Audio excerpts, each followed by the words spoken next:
You've seen her segment on Wednesday testing tips. You've seen her belted out in Fame Junior. You've heard her fabulous work in Hawk News. So here she is, Faye Lopez.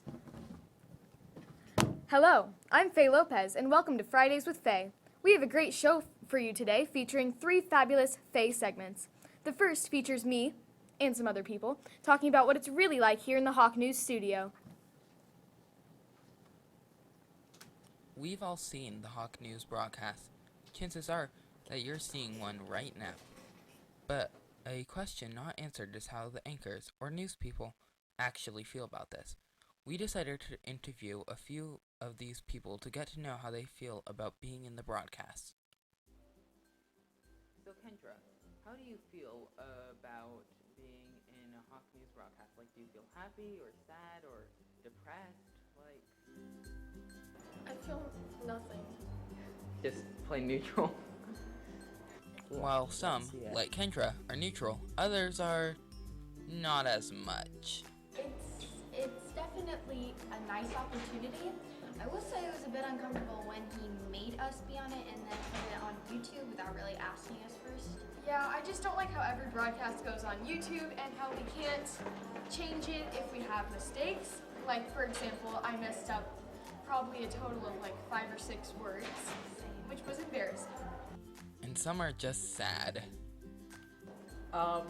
Personally, I'm feeling pretty alone in this world on the broadcasts, especially when you start messing up your lines or the script is messed up, and then you start saying your lines, you realize they're messed up, and then you just want to die, because that's a feeling that I had a lot on Hawk News, that I just wanted to die.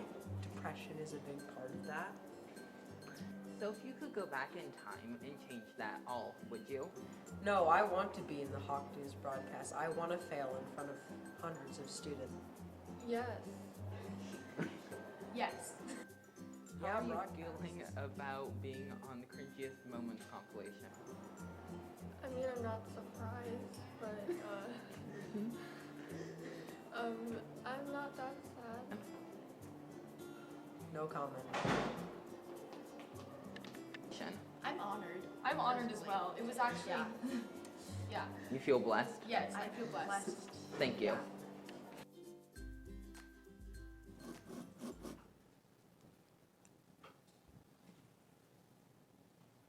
Thanks, Faye. You were fabulous in that. Yes. Also, perhaps you've had the chance to sit on the beautiful benches that adorn our campus.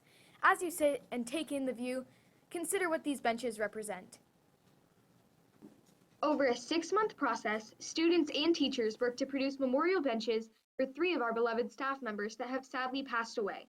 Miles Thompson, the custodian, Ian Simonson, band director, and Matt Osland, PE and history teacher. Hazel Tanaka and T. Bailey, her dad's construction company, the ASD maintenance department, and various leadership students were able to create 3 personalized benches for our former staff. The basketball bench you see by the drop-off entrance at the front of the school was made to represent Matt Osland's love of basketball. Staff members remember his love and dedication to the sport as he would root for his favorite teams. The Hawk bench, located to the left of the front entrance, represents Miles Thompson's long-term dedication to the school district and his love of teaching here at AMS. He taught PE and history and is remembered for his great teaching abilities. The music note bench, located to the right of the front entrance, represents Ian Simonson's love of music and is decorated with music notes. Ian was the band director, and he loved what he was doing. The memories of these staff members are extremely valued, and students are welcome to use these benches as long as they respect them.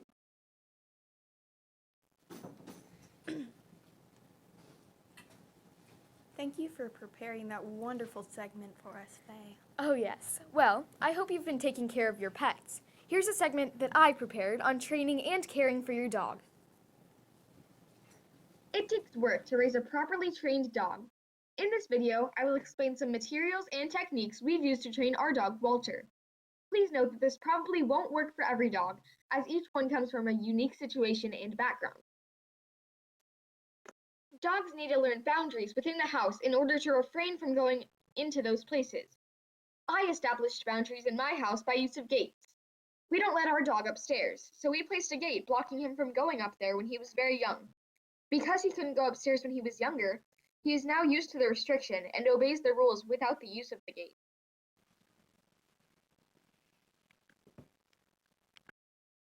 Dogs also need adequate exercise, and this will, of course, vary upon the breed of the dog. Most dogs need a good amount of exercise, like my dog, Walter. That's why we've installed a dog door for Walter leading to our backyard. This way, he can access the backyard when necessary to use the bathroom, play with his toys, bounce on the trampoline, yes, he does that, exercise, etc.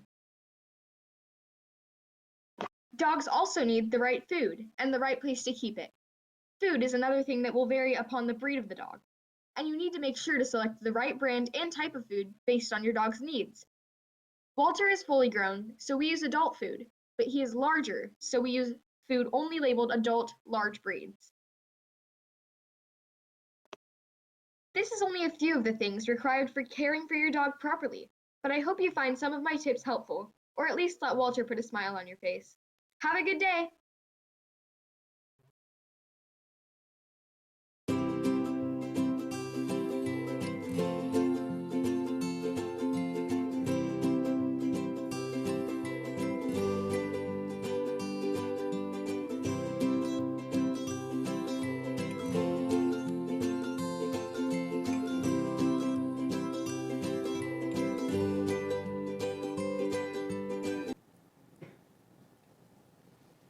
Thanks, Faye. You are kind, compassionate, and well-informed. Oh, thank you. And this has been Fridays with Faye. I'm Faye's friend. Faye, I have a name. And you do realize that it's my Shh, no one cares. Okay, and I'm Faye. And this has been Hawk News. Have a great day, Hawks. Dr. Phil.